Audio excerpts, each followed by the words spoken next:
Mira, social en lluita. Què et sembla tot plegat? Pues em fa molta pena veure aquestes furgonetes de policia aquí, que sembla que estiguin provocant més que...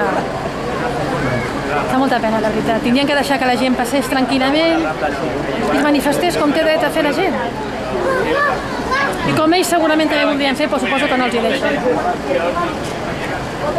O sigui, has vingut a manifestar-te a defensar els teus drets. Els dels meus fills, i els dels meus germans, i els de tots joves, sobretot, la gent que està passant-ho malament. Perquè el futur que ens espera, que estem veient, no és el que volíem nosaltres, no és el que hem lluitat. I ens rebenta que se l'estiguin carregant. I per això he vingut. I per la reforma laboral. Home, clar, evidentment, tots els drets que havien guanyat, sobretot les dones, és que ara van enrere. Com vols que acceptem fills que tenim tots de fills grans en contractes per un mes? Basura que els poden treure l'endemà i que els hi paguin 300 euros. Com vols que estiguem contents amb això? I que costi que són funcionaris I són i funcionàries. tenim treball fixe, Encara que ens l'hagin baixat, però tenim que dir el que pensem. Ja està. Que se sàpiga. Anem-hi cap a baix? Anem perquè sí.